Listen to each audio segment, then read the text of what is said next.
Once again, welcome and thank you all for being here this evening. My name is Ms. Torres Garza, and I'm the head counselor here at Menlo-Atherton High School. Here's our agenda for this evening. We'll introduce you to the counselors that are with us on this webinar. Talk a little bit about what our role as a high school counselor is and what you and your students might be able to expect from us in the next 4 years. Some basic, high school information. Many of you may be either new to an American system, or maybe kind of forgot, like, how does high school work? It's been a long time. And this may be your first student in high school, your first child. A little bit about personal social, and then question and answers. You can, if you look at the bottom of your screen, there is an opportunity for you to do questions and answers. And so as the counselors come in and out throughout the presentation, we will also be able to answer questions. But the questions are directly to us as the panelists, and you won't be able to see some of the questions that other parents are asking. However, if we see a question that we think, oh, this is a really good question, and maybe more parents need to know the answer, we will go ahead and take a moment and address that question, just in case there's any clarifying or some confusion on something that may have been said. So we'll go ahead and get started. And I believe some of the counselors are with us this evening. So if they can turn on their cameras, and then they can kind of just say briefly hello. So first we have Miss Searles.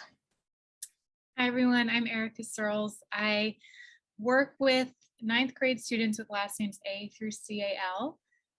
All of us work with 10th through 12th grade students as well, but our caseload assignments are listed here for 9th graders. Welcome. Ms. Escobar is actually doing the same presentation in Spanish, so she is on a different webinar, and as well as Ms. Andrade. So they are available, but again, they are doing the same presentation in Spanish on a different Zoom. So then again, there's myself, I'm the head counselor. I work with students whose last names begin with FR through GO. And again, as Ms. Searle said, we all have seniors as well, but 9th through 11th, that is my caseload assignment. And next we have Ms. Gutierrez. Hi there, how's everybody doing? I'm Mrs. Gutierrez, and I work with the students with the last names of GOR to LAN. Welcome, everybody. And Mr. Alvarez. Welcome, everyone. My name is Gonzalo Alvarez. I work with students, 9th grade students through 11th grade with last names LAR through MO. Welcome. And the newest member to our counseling staff is Miss Irene Gill. Hi, good evening, everyone. My name is Irene Gill, and I serve freshman students with the last names MT through RE. And last, Mr. Jason Kubo. Good evening, everyone. Jason Kubo, helping students, last name TE through Z. Okay, and so again, there is 8 counselors, and students are assigned to us based on their last names. So if you have more than one child at MA, except for this year with the seniors where we're making a small transition, we usually get to keep them based on their last name. So sometimes we do get to know the entire family by the time you get your first one through your last one through our system. So so then again, a little bit about what our role is. And as we were preparing this presentation, I felt like, gosh, I feel like we do so much more, and yet we only gave ourselves one little slide. But here in a nutshell, we support all students in their academics. Like, what do you need to do to graduate? What do you need to do to stay on track? If you're struggling, if you want to challenge yourself, anything that has to do with academics. Social emotional, we really, like, that's super important for all of us. There's so much stress in the world right now, be it because of COVID, be it because of all the equity issues that have come out as a result of COVID, or just trying to go to college, right? There's so much stress. So we want to support our students in that realm as well. And then lastly is, what would they do? What are their after high school plans? You know, there's so many options, and I know that most of us just think college, but there really are a lot of other options that students can pursue once they leave MA. So in a nutshell, we help students navigate that for the next 4 years. The way that we meet our students is either in small groups. So we just introduce ourselves through small groups. And we are currently in the midst of meeting all of our freshmen. So we have maybe met your student already in a small group. And then we'll finish that in the next week, all the way through next week. And first times we start with small groups. The students can always come meet with us individually, and we can set up individual groups with them as well. We work really closely with a lot of our teachers and our support staff. So if they're concerned about a student, they definitely reach out to us. If we need to intervene and provide other kind of supports, then we do that as well. We want to make sure that students understand the various support services that are available to them at the school. MA is a very big school. We have over 2,200 students. And so it's a big place to navigate. But we're very fortunate to have a lot of support services, and you'll hear more about them throughout the presentation. But we want to make sure that as counselors, we're connecting our students to those services. If we have a student who's not engaging, who's just finding, MA hard or school's hard, we're going to reach out to them again.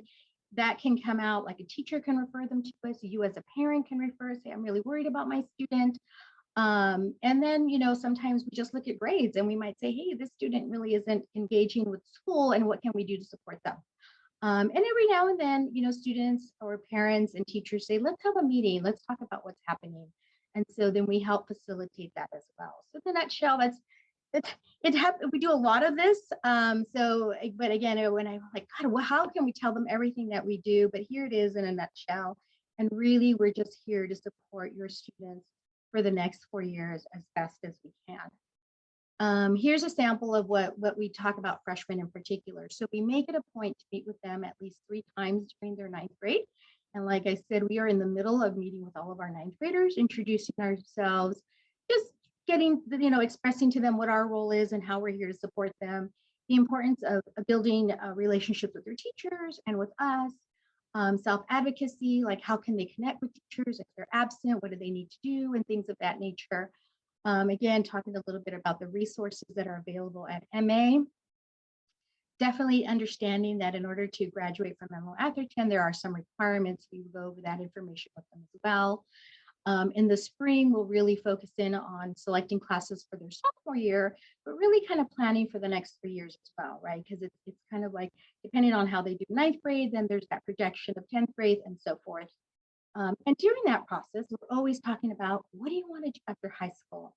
And it's a tough conversation. Even maybe they're more open with you at home, but often they're like, I'm 14 years old, and we still have 13-year-olds on campus, right? Some of our younger freshmen.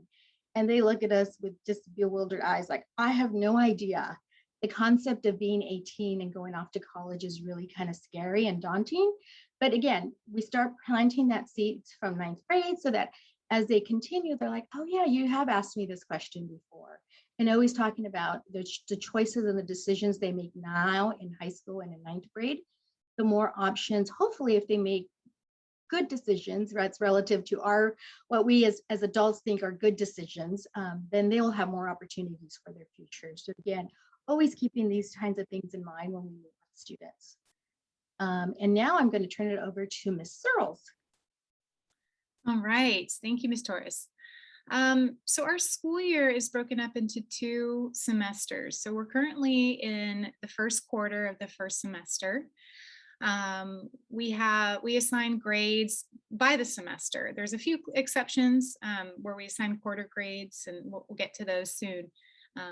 But for the most part, students will be earning their first set of grades in December. So December 17th, and the teachers will take some time to grade, and by early January, they'll be visible to families on Infinite Campus.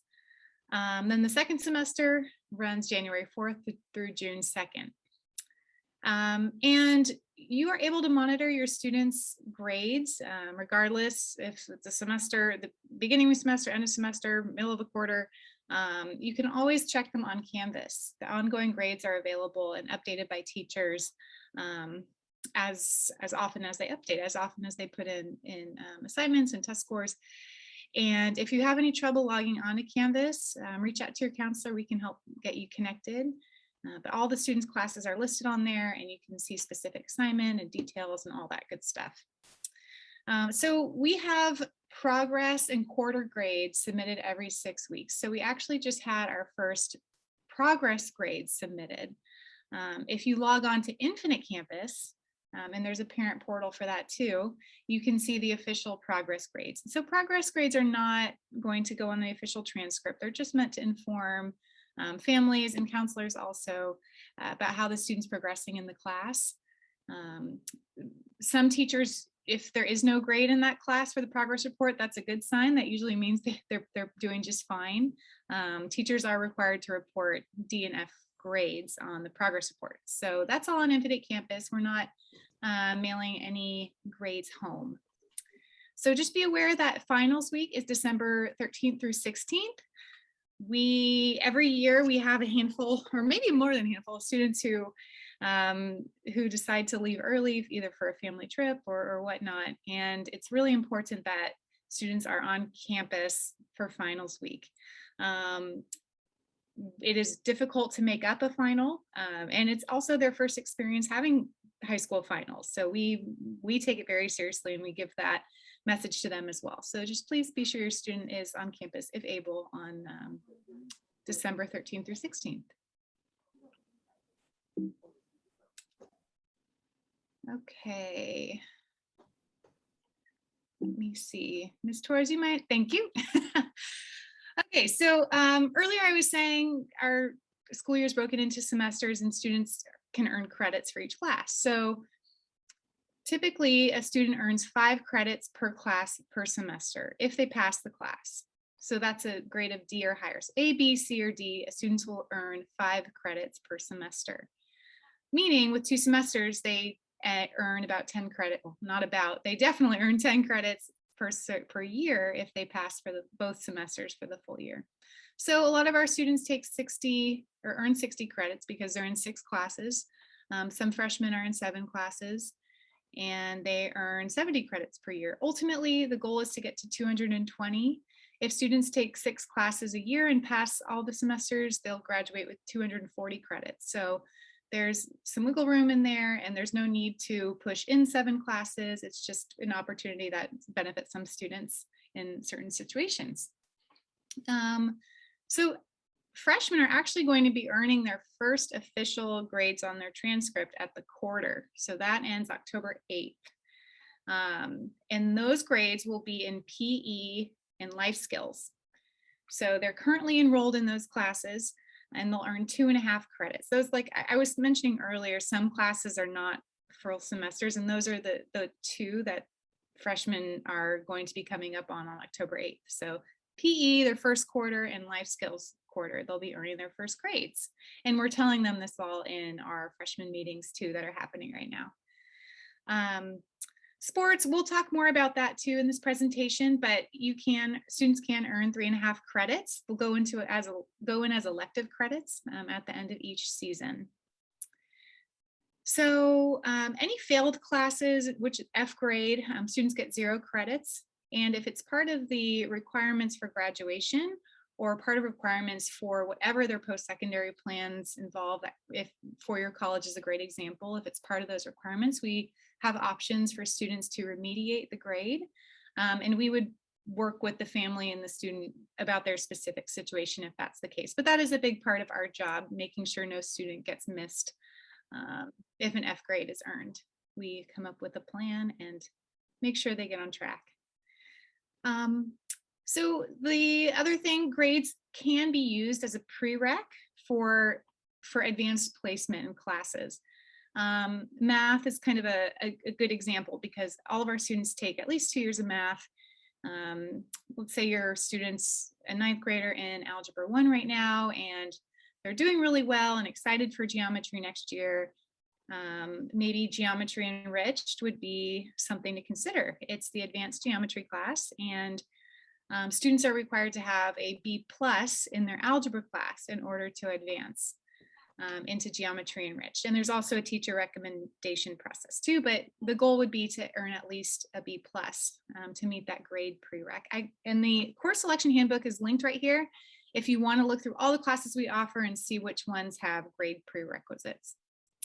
And then the 2.0 GPA, so that's a C average to participate in sports.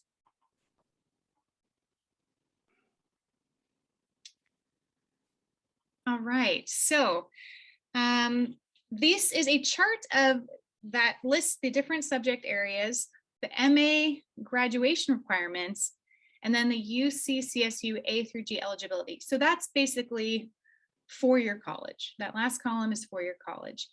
We use the UC A through G eligibility system because it applies very broadly to many, if not all, four-year colleges. So that's what we work with students on if that is part of their plan. So in order to graduate high school or earn a diploma, it's meeting that middle column. And like I said, the far column was for four-year college.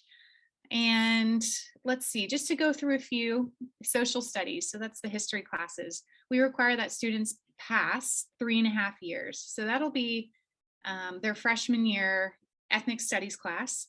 And then so all of sophomore year, all of junior year, all of senior year. So it'll be modern European history, US history, and government and econ. So all those semesters added up will be 3.5 years. Whereas for four-year college, 2 years, they require a year of world history and a year of US history. And all the other classes are great as well. They encourage students to take more. This is just their minimum requirements. 4 years for English, pretty straightforward. Math, we require students get through Algebra 1. So 2 years, that for most students, many of our students are in Algebra 1 right now. And some are actually even higher levels, but you need to at least get through Algebra 1. 3 years for A through G eligibility, including geometry and Algebra 2. So I'm not going to go through all of these, but please reach out to your counselor if you have any questions. And there's a lot of resources online for you as well. And now we are headed to Mr. Kubo, I believe. All right, thank you. So I'm going to talk a little bit about PE graduation requirements, and it's probably the question that we get asked the most. Of all the graduation requirements, I think PE seems to be the one where people have the most questions on. So I'm going to go into a little bit of detail regarding the PE requirement. So PE, we do require students to complete 20 credits or 2 years. All freshmen have PE, so in their 9th grade classes in their schedule, they should be able to complete 10 credits of PE this year. All right, so of the 20, 10 should be completed in their freshman year. The second 10, or the second year of PE, can be completed in a variety of ways. The first one would be just to take PE in 10th grade. So you have PE 9th grade, you have PE 10th grade, 20 credits, and you're done. Students can elect to not take PE in 10th grade, and in that case, they can meet the PE requirement through another way, such as participation in an MA sport, all right, within grades 10 through 12. So each season of an MA sport is equivalent to 3.5 credits. So 3 seasons of an MA sport in grades 10 through 12, which will be equivalent to 10.5 credits, will meet the PE requirement, all right? So the big thing here is that sports only count for PE if it's in grades 10 through 12, all right? Competitive cheer and dance will also count for PE, also again in grades 10 through 12, which means participation in MA sports in 9th grade does not meet the PE requirement. However, that shouldn't bar any student from going out and playing sports or cheer or dance or something like that. I'm a big sports fan, and I would say definitely have your son or daughter get out there, play sports, a lot of fun, okay? The third way students can complete the PE requirement would be taking PE through our concurrent enrollment program, which means that they would complete the course at either a community college or through an online program. And this presentation will be available for viewing, and the links will be available on our BEARS website after we're done tonight. But on that little PE option, you'll see the link where it shows the different ways students can complete their PE course online. With this third option, by completing a PE course through concurrent enrollment, I would highly recommend, this takes planning. So I would highly recommend that your student work with their counselor, to be sure that they know what to do to get this done. This is not something that you want to do just, randomly or on the spot. This is something that you want to plan for. So if you're planning on taking PE through concurrent enrollment, please be sure that your son or daughter works with their counselor to ensure that they have all the paperwork and they're taking the right classes for that. All right, moving on. Level changes and drop deadlines. So students, parents, you should also be aware that we do have level changes and drop deadlines, not just for freshmen, but through their whole time while at MA. A level change is when a student will request a level from maybe a lower level to a higher level or a higher level to a lower level in a specific class. So for example, a student can request to go from Spanish 2 and level down to Spanish 1, okay? That would be considered a level change. There's two different types of level changes. You have a level change without penalty, meaning that the course will not be placed onto their MA transcript and only the new course will, all right? And level changes without penalties are okay through the first 6 weeks of the school year. So coming up on Thursday, 9/23 is gonna be the deadline for a level change without penalty.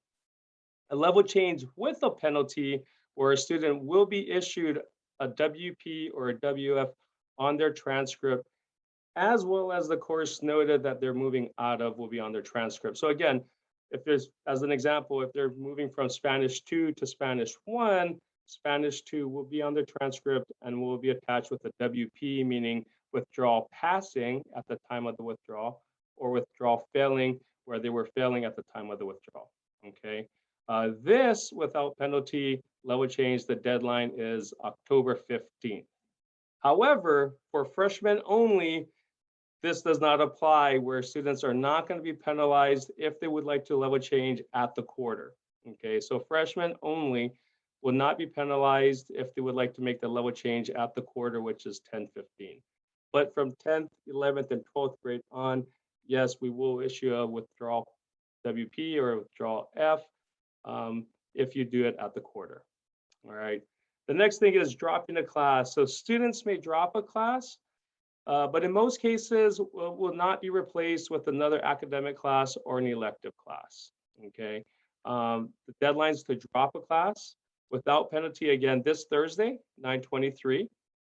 And then with penalty, where they will be issued a WP or a WF, will be Thursday, 11/12. This does pertain to freshmen. Okay, freshmen that do want to drop a class will be issued a WP or WF if they decide to drop the class after Thursday, 9/23, before Thursday, 11/12. Moving on, I am now going to pass it over to Mr. Alvarez. Thank you, Mr. Kubo. So I will now be talking about the importance of parental support through high school, especially for ninth grade, how important it is, the parental support to help all ninth graders with their transition to high school, especially their transition to the academic aspect of high school and the social aspect of what MA has to offer. With that said, I want to highlight the importance of building a positive routine. Now that we're back in person compared to distance learning, students are still adjusting to the routine of coming into school, going through all of their classes, 6 periods or 7 periods, Monday, Tuesday, and Friday. And for them, getting adjusted, not just to the routine of coming to school, but the academic aspect, with that encompasses a lot of support at home, especially from the parents. And it's the routine, the positive routine starts with highlighting the importance of sleeping. We encourage all of your students, all of the students, especially your student, to at least get enough sleep to be able to get ready early in the morning to be on time to school. And that process begins at home, begins by setting up a time where students have to go to sleep at least usually around 10 p.m. We understand that there might be some days that students are going to have other responsibilities, homework that they still have to catch up, but usually they should be going to sleep around 10 p.m. so they can get enough sleep for the next day.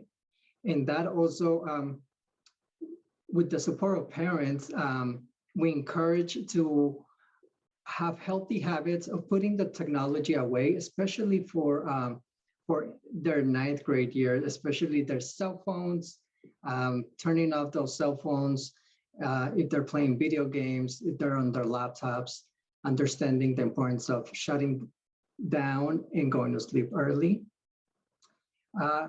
Transitioning into the morning, the routine continues in the morning, and that goes by getting a good breakfast, determining their early habits, especially in the morning, by having a good breakfast, bringing snack, eating lunch. If they don't eat lunch at school, bringing their own lunch, bringing their own snacks, and then after school, before they go to sleep, the importance of eating dinner. That way, their bodies are active and they're able to process more information when they're on campus and if they play any activities outside of school.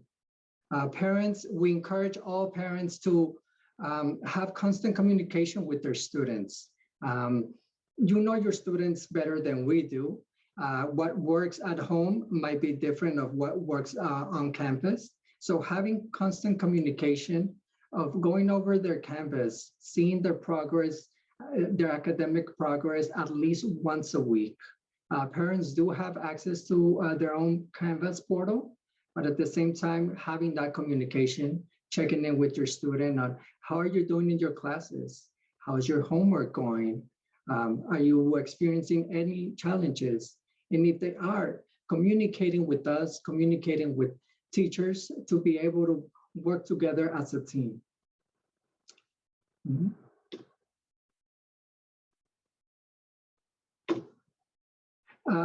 Additionally, we also have additional personal and social support service staff. We have Jennifer Heddle, or intervention counselor, that works closely with counselors, and the mental health support specialist. Jen Heddle oversees the majority, all of the students who have a 504 plan. So if your student has a 504 plan and you have questions, you have, or you want to get started with the 504 plan, definitely reaching out to Jennifer Heddle, or her information will be included under the mental health services link that is on the bottom. Alongside with Jen Heddle, we have Shianda Nickerson. She oversees the majority of our community-based organizations with a focus on our clinical organizations that work with students. And those are Star Vista. Star Vista are clinicians that we have on campus that see students who are experiencing any crisis. It doesn't have to be academic. It can be personal, not related to school, outside of school. And we also have Acknowledge Alliance. Acknowledge Alliance is an organization that works with us and works primarily with students who are coming out of Hillcrest or Gateway. We have a counselor that, crisis counselor that sees students. And under mental health services, once we finish this webinar, you will be able to access the presentation. I encourage all of you to click on the link. It has an umbrella of additional services, personal and social services available to all students year round.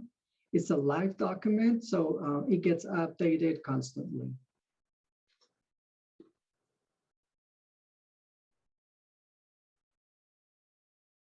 In regards to academic supports and resources available to students, we encourage all of students, all of our 9th graders to stay after school at least once or twice a week and access our tutoring centers.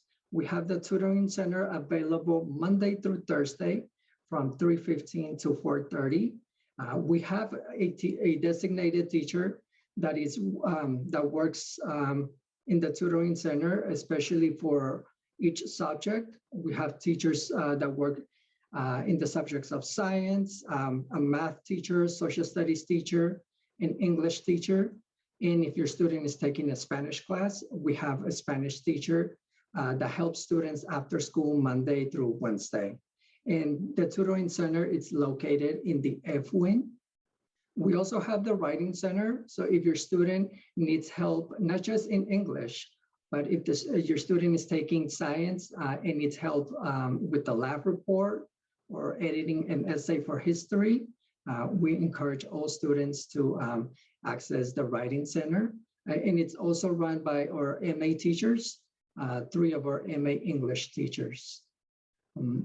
This year, we have an additional support available to all students. It's a paper.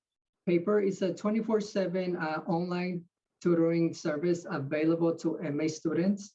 It has over 200 academic subjects, and tutors are able to help students in English, Spanish, Mandarin, and French. Those are the languages that students are able to receive help. And for all subjects, math, English, if they need help editing an essay, need help with math or science, students can utilize that 24/7. They're able to access their links for paper directly on their Canvas portal. And now I will pass it on to Ms. Gill, who will be talking about online support services for parents. All right, thank you, Mr. Alvarez. Let's see.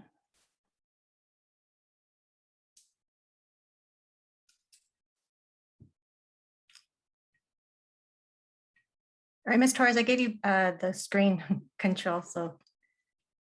All right, thank you. All right, so just to, Mr. Alvarez did go over a lot of the resources that we have available for students, but now I wanted to cover some of the parent resources we have here at MA. So we do have Bear Notes, which is an e-newsletter put on by the PTA that parents and guardians can sign up for. So if you go to our MA Bears website, that link will actually take you directly to the form to sign up, and you will get the e-newsletter every Sunday evening.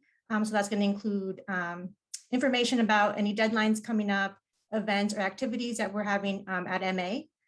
And just like the students that have the Canvas portal, we actually have a parent and guardian portal as well, where parents and guardians can log in. They can check daily progress that the students are doing in classes, so they can monitor their progress and see the grades as the teachers input them. So that's a good way to just monitor how your students are doing throughout the year. And then we also have a parent portal for Infinite Campus, where you can monitor attendance, see the report cards when progress reports, grades are posted, and you can also view the unofficial transcripts. So as students complete courses and for every semester, you'll be able to see the transcripts being updated with the credits that they earned from the courses that they took. And as you have seen, a lot of our resources are available, or there's linked to them at our MA Bear website.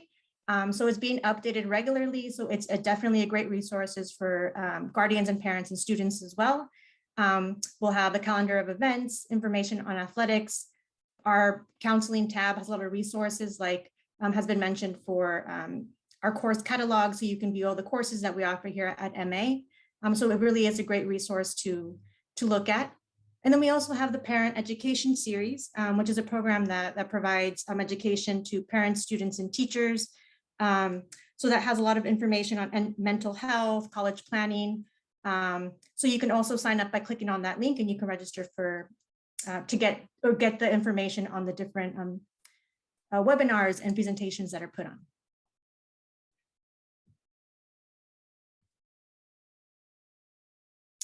And then here are some contact information for different offices here at MA. So if your student is ever going to be missing a day or a few days, you definitely want to contact the attendance office. So that is their number there. Ms. Adriana Gonzalez is our attendance clerk. She can also be reached at that email. So definitely you want to go ahead and notify the school, just so we can excuse the absence. If there's any health issue that's going on and the doctor provides a note if your child was injured, we want to definitely have that on file here on campus as well.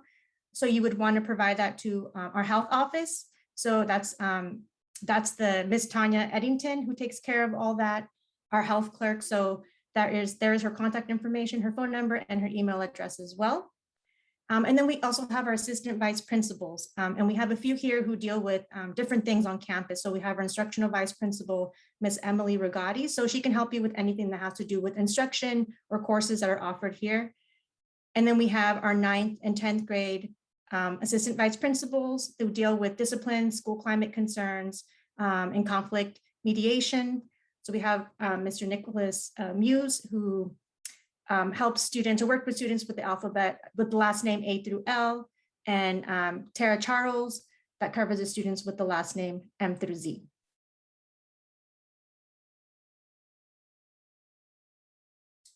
And then also if you go to the M-AHS website, if you click on the guidance tab, it'll take you to this page where again, it'll show the breakdown of our caseload for all the grades, 9th through 12th grades. It'll also show our contact information so you can email us directly. And that's also our phone extension if you want to call us directly to our office phone as well. All right, and then I think we're going on to back to Ms. Torres. All righty. Thank you, everybody. I know that was probably a lot of information to digest, but thank you for being. I also want to give a huge thank you to our MA Foundation. If you don't know about the MA Foundation, it really is a program, a foundation, obviously, that helps support a lot of programs, a lot of staff positions here at MA, and I can directly speak to how the foundation and the fundraising that they do help support the counseling office. If it wasn't for them, the district will only fund for 6 counselors. And so if we only had 6 counselors on our staff, we would have a caseload of about 400 students to a counselor. And with the help of the foundation, it does help reduce, as you can see dramatically, our caseloads to about 300 per counselor, which is still a little bit high, but it's a lot better than 400. So we are internally grateful for the MA Foundation.